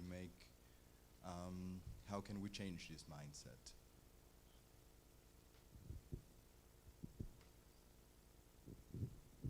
I think it's a mix of what Sampsa and I both said is just like when my mom first thought all dams were flood control. Even in Austria, where a lot of your dams are hydro, not all of your dams are hydro. And not all of your hydro dams are money makers. And not all of your hydro dams that are money makers outweigh their environmental impact, even from an economic point of view. Even if you were just going to take the economics of the environment and the benefits you get from it, if you can translate those two things, it's not always going to make sense. So I think it's going to have to be in Austria an open enough mind to at least have these assessments, to look at these and determine which ones you should be directing your efforts at, because you're going to get a lot of environmental benefit from removing, and maybe on the larger scale, like on his chart, maybe there's a handful of your hydro dams that are really producing a lot of the power, but then there's going to be other ones that aren't, and yet they'll have significant impacts. No, I think you. Yeah, okay. I'm afraid. Maybe I will add one thing that I've heard also, that there has been, because of the war and the Russian energy imports to Europe, there has been a lot of discussion, how to compensate for this. And this discussion has been going on in Finland as well. I mean, we are a neighboring country bringing quite a lot of Russian energy, but hydropower hasn't been mentioned in these discussions. They've been in the parliament level, and 3 years ago still, hydropower would have been one of the first things to say, we still have untamed rivers, that we should block and get energy, but somehow we've gone through a paradigm shift, changing people's minds how we value the rivers and what is the purpose of the rivers. And we are not discussing anymore even to have more hydropower, even in this kind of situation that we have now. And then don't get also me and us wrong, that when we talk about dam removal, it doesn't mean that we want to remove all the dams in the country. But this is usually what people think, that they are targeting the big ones, what about all the energy? We are not doing that, we are looking at the unnecessary ones. And what is unnecessary, that lives with the time, Maybe now, if we make one analysis, we think that these are unnecessary. Maybe in 10 years there will be more that we think that are unnecessary, because there's more energy types as well. Solar is going forward. Wind we can build still at least in Finland more, and maybe we can then in 10 years again have more under removal.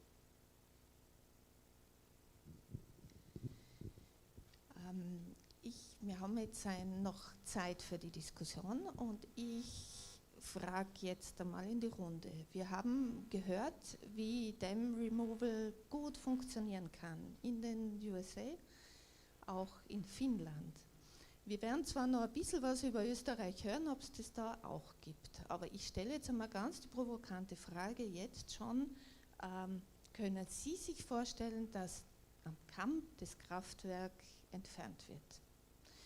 Einfach, ich beginne jetzt die Diskussion, wir werden ja noch viele Vorträge hören.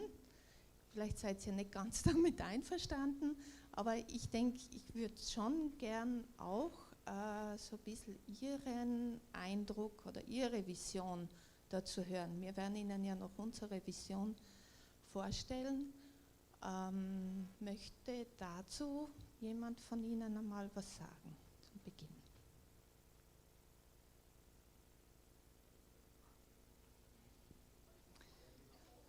Das ist Rosenburg.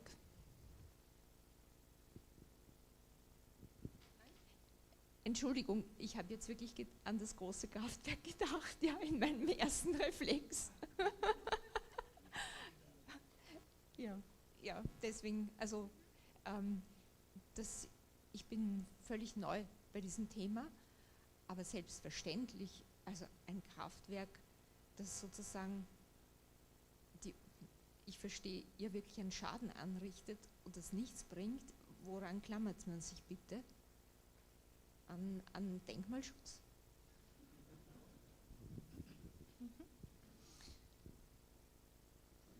Ja, ich sag's. Na gut, als wahrscheinlich der Älteste hier unter uns, ich kenne seit meiner Zeit als Gymnasiast von Schulausflügen das Rosenburger Kraftwerk, und es war ganz normal, dass das da ist, aber je näher ich den Kamp dann kennengelernt habe, über das Kraftwerk, das war immer uninteressant, und den Stausee. Richtig interessant ist es erst dahinter geworden, wo man also dann wirklich ein Naturparadies betreten durfte. Und das haben wir damals als junge Leute erforscht und erkundet und kampiert da drin. Aber eine Vision jetzt zu entwickeln, finde ich ganz großartig und ganz wichtig, dass man einmal, wir müssen ja ganz allgemein die Natur und unsere Gesellschaft, wie der Untertitel eines sehr empfehlenswertes Buches, Der Stoff, aus dem wir sind, wenn Sie vielleicht schon das gelesen haben, lautet, wir müssen anders denken, wir müssen neu denken.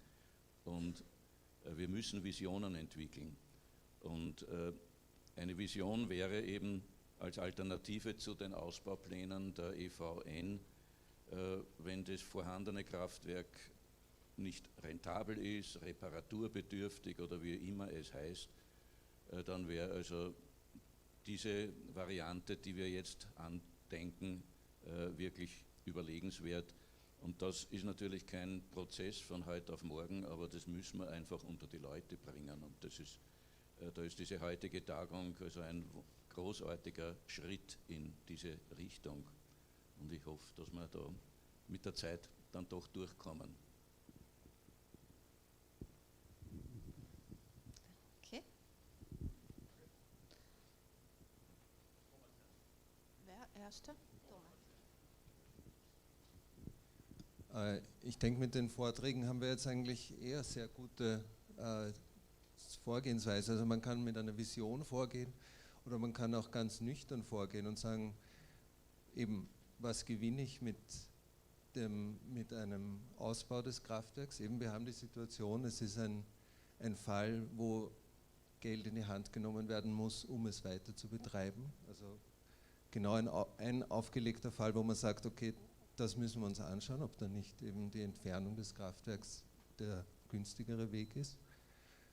Und was gewinnen wir dadurch? Und man gewinnt eben nicht nur die Strecke hinter dem Kraftwerk, du gewinnst sozusagen eine freie Fließstrecke, die jetzt nur mit Restwasser belegt ist.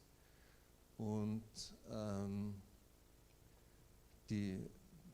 also es ist, ich finde, das passt sehr gut, dieses von Sampsa, dieses Wippenbild eben, wo ich einfach ganz nüchtern sagen kann, okay, ich kann Strom erzeugen, wenn ich natürlich auch wieder nur viel Geld hineinstecke, weil rentabel ist es nur durch die Ökostromförderung. Und ich kann aber gleichzeitig, wenn ich auf das verzichte, kilometerweit 3 Kilometer freie Fließstrecke am Kamp wiedergewinnen, oder 4 sogar, dann im Vergleich zu dem, was geplant wäre. Und man kann das auch sehr, sehr nüchtern abwägen. Also diese 3 Stufen irgendwie, dieses sozusagen, produziert es überhaupt Strom, wäre der erste Kandidat.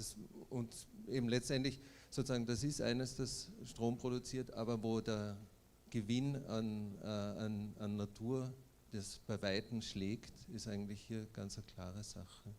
Also für mich ist es schon noch sehr klar, dass das eigentlich ohne Kraftwerk die auch sinnvollere Lösung ist.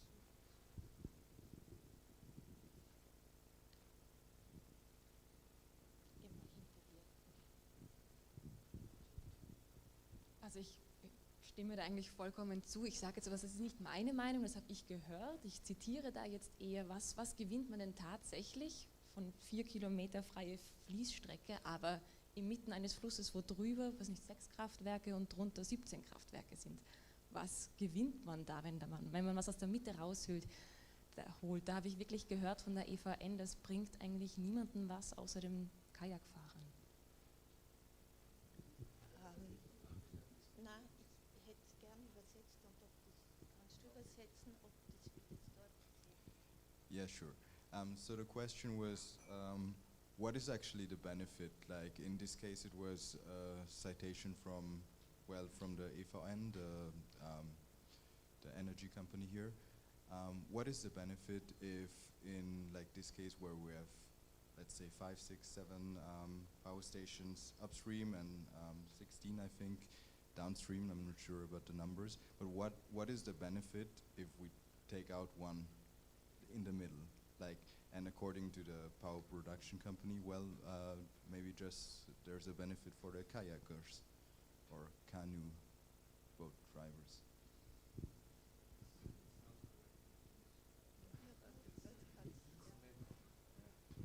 So I don't know your particular system that well, but when a dam is removed in a country that has not been removing dams, there is a benefit right there in the sense of understanding that it's a possibility that it can be done.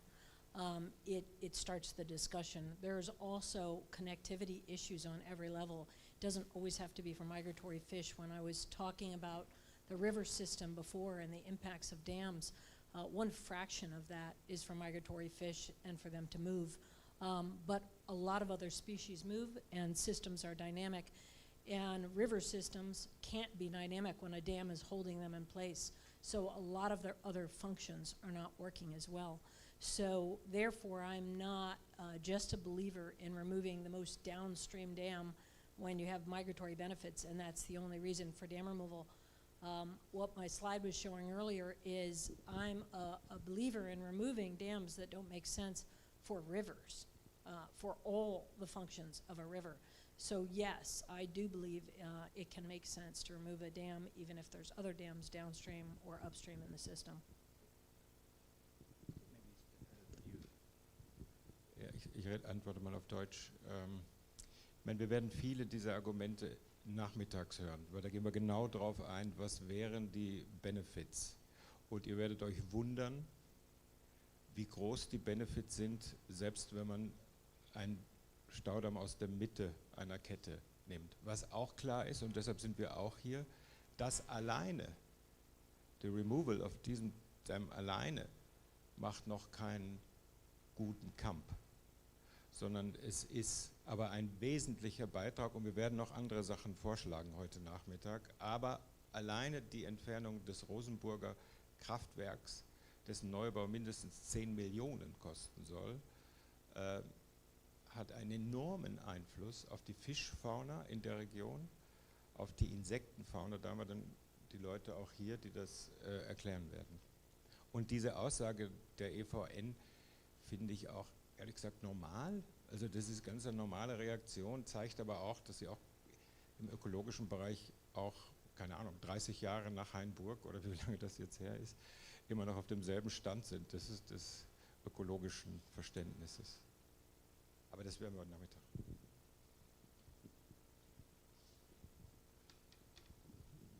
I'm just going to add one benefit that can be for the energy company. That, for example, if there is some investment coming, you have a legally binding, for example, fishway requirement that you have to build a new fishway, or you have to monitor that it works, or you have a turbine. Because turbines always, they last for 30 years, 40 years. When you have to put new ones, it can be millions that you have to pay for new ones. This is a way to kind of wait then and make a decision that do I use 1 million euro, 2 million for turbines, or shall I just give up this the whole business? And it can be then also beneficial for the company, especially if you have many hydropower stations. Then get rid of this one, and then the rest of the portfolio is more healthy in a way. So this can be one benefit for the company as well. And there's big differences in ecological benefits between dams, for example, in Finland, but we are not making priority list that this is the most important, and then we just try to get it out with force. We are going where owners want it, they want to sell it, and then when local people also are behind this, so we are kind of helping. So, yeah.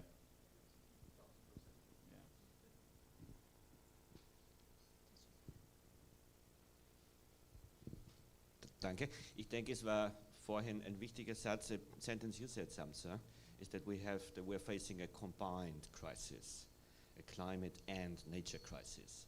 And what the utility here, EVN, was die versuchen hier argumentativ aufzubauen, ist das Bild, wir müssen das Klima retten, daher ist das bisschen Natur hier wurscht. So we have to save the climate, so this little piece of nature is not relevant. So we have to destroy it in order to get a bigger benefit for the climate. Ja? Und ich denke, das ist wichtig, dass wir uns hier nicht blenden und verwirren lassen. Wir müssen beides. Wir müssen Natur schützen, viel, viel besser. Wir müssen die Ökosysteme wieder restaurieren, die sind kaputt. Ja? The damaged ecosystems are damaged widely in Europe. Europe has been destroyed widely. And we have to restore the ecosystems. And at the same time, we have to reduce emissions, we have to reduce energy consumptions, and we have to go for energy options which are really, let's say, sustainable in a way that they do not destroy nature and they do not cause any additional emissions. Und diese Energielösungen, wo wir nicht Natur zerstören und wo wir auch keine zusätzlichen Emissionen verursachen, das wäre zum Beispiel Photovoltaik. Und mich würde es gerne interessieren, wer kennt hier größere Photovoltaikflächen in der Region? Abgesehen von dem Kraftwerk neben der Umfahrung in Horn. Gibt's hier was? Ja? Weil dann wäre nämlich die Diskussion, oder auf den Gewerbeflächen, Einkaufszentren, dann wäre die ganze Diskussion hier über den Kamp eigentlich auch unter einem anderen Vorzeichen zu führen, nämlich dass der Energiebereitsteller hier enorme Versäumnisse hat beim Ausbau von den Energieträgern, die sozusagen wenig Impact haben, und das Land hat enorme Versäumnisse beim Energieeinsparen, beim Verkehr reduzieren. Ja? Und jetzt soll das Kamp daran glauben, bei Ihnen bei den anderen Themen hier eigentlich wenig einfällt.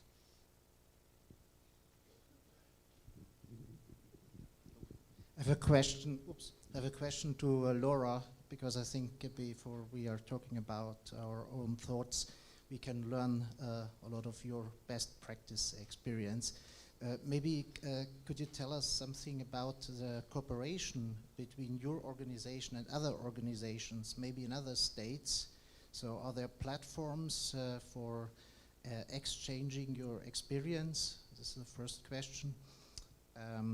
And the second question, are there any coordinated lobbyism activities to address your things in Washington to change some thoughts in the political system?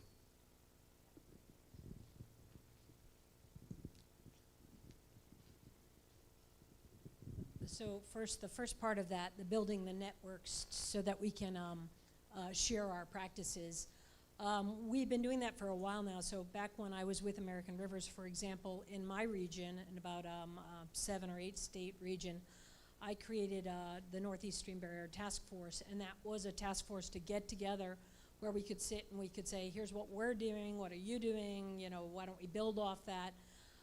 Since I've left, they don't have that organization anymore, but they have other ones. So many states have a task force specifically for either river restoration or dam removal, and then multiple states will combine to have a group. I run a LinkedIn group as well. Herman, I know, runs another LinkedIn group where people can ask questions too.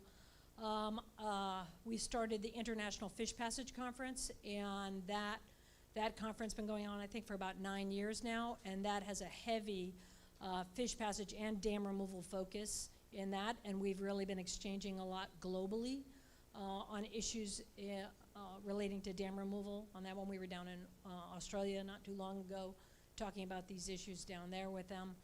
We were supposed to be in Portugal, and then COVID happened and all that.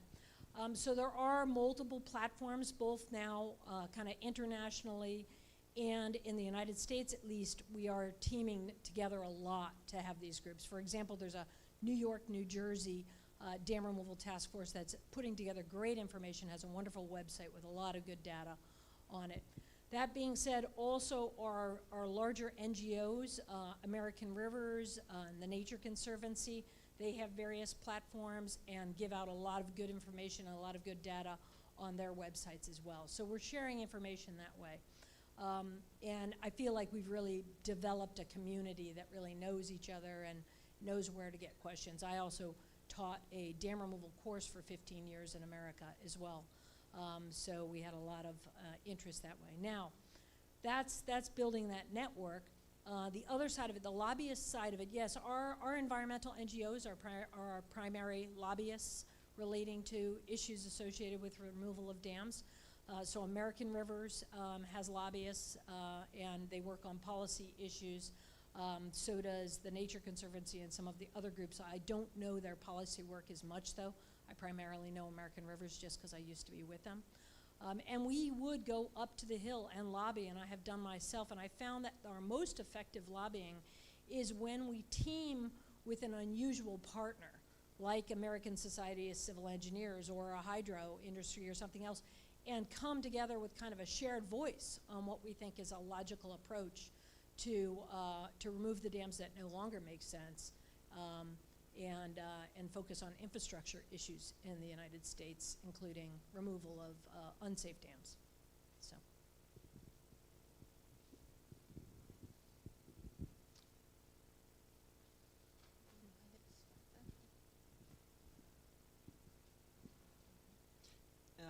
I wanted to add this. So, I mean, I was really impressed by both presentations, and I think that here or at least my personal perception, that it's very different in Austria, also in the political system. If Sampsa says in 5 years you could change this, my feeling is that in Austria our political system is not as flexible, or to to say it in a kind way.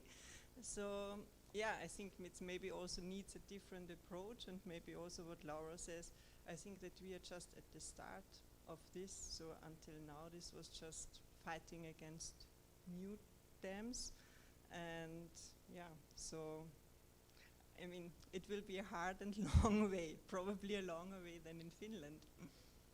You know, obviously each country is going to have a very different political system, but I will say that we had those same feelings in the U.S.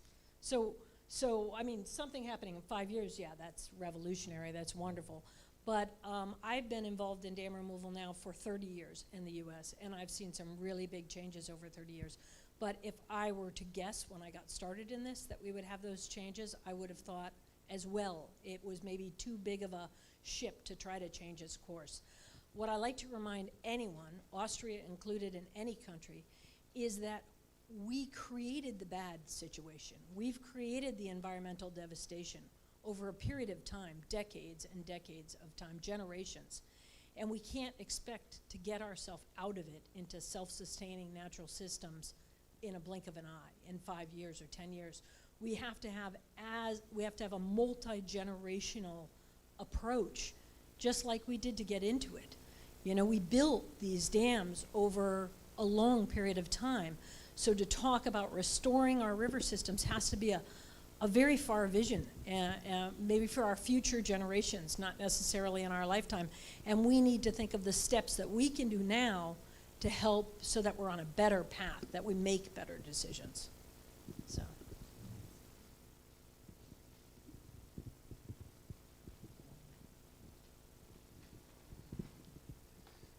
Mein Name ist Ivo Hammer aus Wien. Ich bin das erste Mal hier und wir sprechen über Umweltschutz, und es berührt mich etwas merkwürdig, dass wir in einem Raum sitzen mit 18 Glühlampen und sperren gleichzeitig das Tageslicht aus. Also da sehe ich irgendwie einen Widerspruch zwischen dem Ziel und Praxis.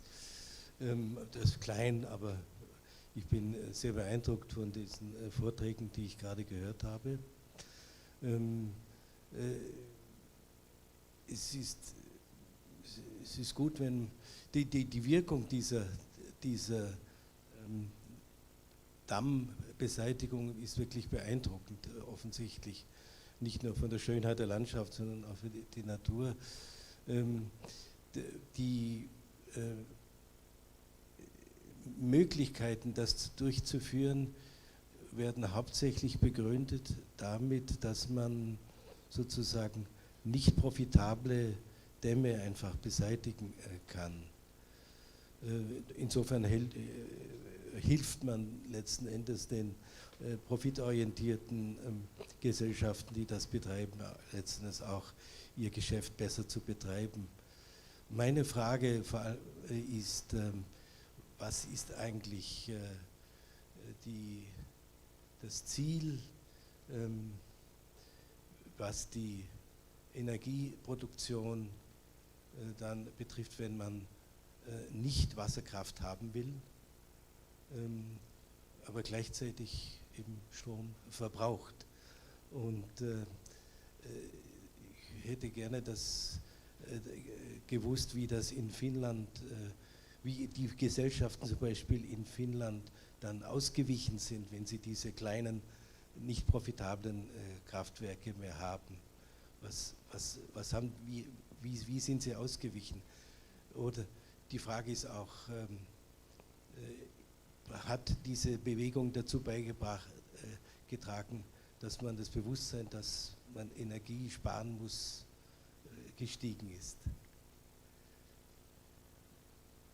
Soll ich es nochmal auf Englisch machen? Sampsa, the question is actually for you. How did Finland substitute the energy loss that was caused by the removal of those dams? there was no compensation because there is no need.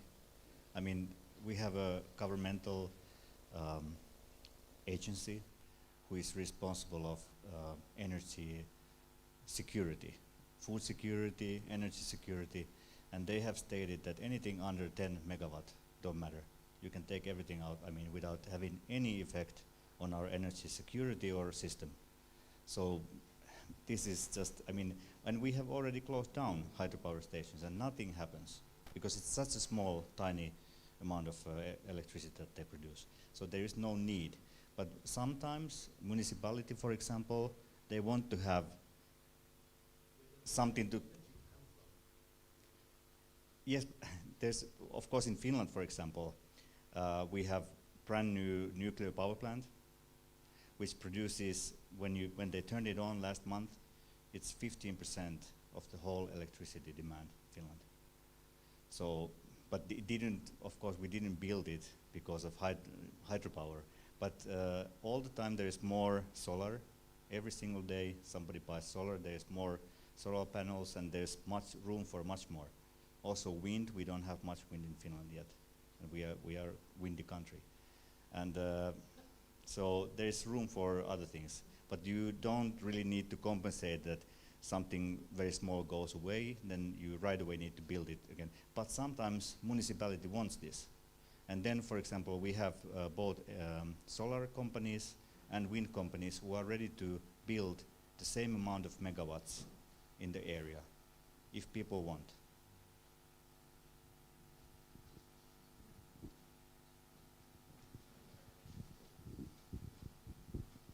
Dankeschön, mein Name ist Martin Gleis. Ich wollte eine Frage stellen, und zwar, ob das also ich habe das von der Laura, das Argument oder den Ansatz sehr spannend gefunden, sich zusammenzutun mit den Energie-Companies, also mit der EVN in dem Fall. Jetzt hätte mich interessiert, ob das schon einmal versucht worden ist, also da einen Schulterschluss mit der Wirtschaft zu machen und eben gemeinsam effizientere Wege der Energieerzeugung zu finden, wo gleichzeitig aber die Natur ein Stück weit berücksichtigt wird. Ich weiß nicht, wer sich da zuständig fühlt für die Antwort.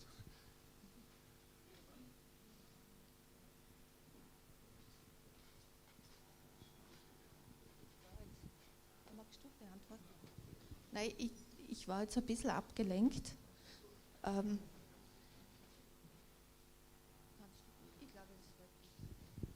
Ja, unser Arbeitskreis, der besteht ja schon seit 2015 und wir haben von Anfang an versucht, mit der EVN in Kontakt zu kommen. Wurde auch nach außen hin durchaus positiv aufgenommen. Wir wurden eingeladen zu einem, wie es geheißen hat, konstruktiven Dialog. Es wurde uns versprochen, unsere Einwände in der Planung zu berücksichtigen. Es wurden damals 3 Varianten ausgearbeitet und wir sollten dazu Stellung nehmen. Das haben der WWF, der Naturschutzbund, unsere Arbeitsgruppe und einzelne Persönlichkeiten, auch das Forum Wissenschaft und Umwelt, haben alle ausführliche Stellungnahmen eingebracht, die also viel Hirnschmalz und Zeit gekostet haben. Das Ergebnis war, dass das Ganze als Anhang in ein Papier aufgenommen und in eine Schublade gelegt worden ist. Und daraufhin hat unsere Arbeitsgruppe einen Brief an den Umweltlandesrat Bernkopf gerichtet mit einer Bitte für einen Termin, dass wir einmal über die Zukunft des Kamps sprechen wollen. Also auch von politischer Seite, auch von Herrn Landesrat haben wir nie eine Antwort bekommen.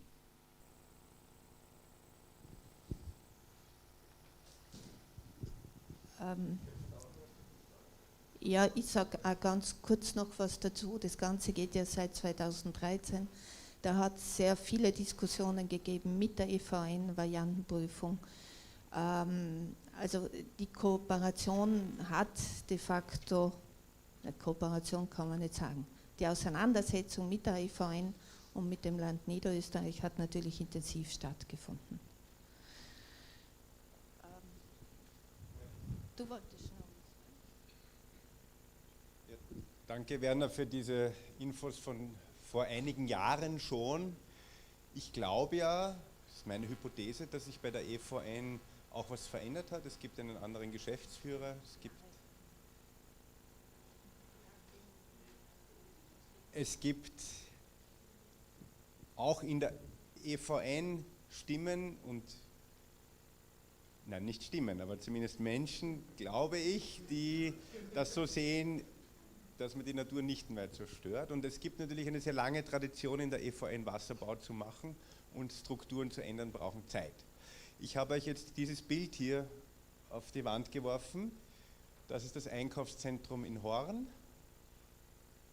ganz nahe an dem Kraftwerk Rosenburg, mit sehr viel Potenzial für Photovoltaikanlagen auf den Dächern, auf den Parkplätzen.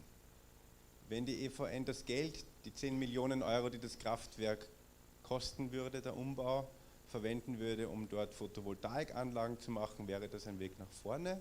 Und ich habe auch schon jetzt im Zusammenhang mit unserer Veranstaltung E-Mails bekommen, dass auch Bürger bereit sind, da mitzufinanzieren. Wir bräuchten eine EVN, um solche Dinge zu organisieren.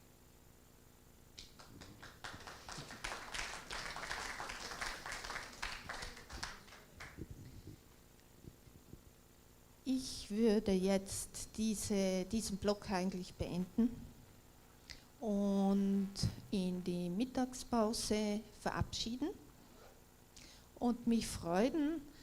Wir haben gesagt um 13:30 Uhr, so bleibt es auch, oder? Wir sind jetzt ein bisschen früher, aber ich glaube eine Mittagspause, wo man einfach miteinander sprechen kann und reden kann und sich austauschen kann, auch zum Thema, ist sicher auch was ganz Gutes, wenn viel Zeit dafür bleibt. Also, wir treffen uns um 13:30 Uhr hier wieder zum nächsten Block. Na, das war's. Also, ja, es kann jeder was, Mittagspause ohne Essen ist blöd. Deshalb, es kann jeder natürlich da im Restaurant was essen. Es gibt eine sogenannte eingeschränkte Karte, damit die schneller alle servieren können. Also wir haben jetzt 1,5 Stunden Zeit, das geht sich locker aus. Und dann um 13:30 Uhr geht es weiter mit dem Hermann Warningen, der einen Überblick gibt über Europa und Dam Removal. Right? Good.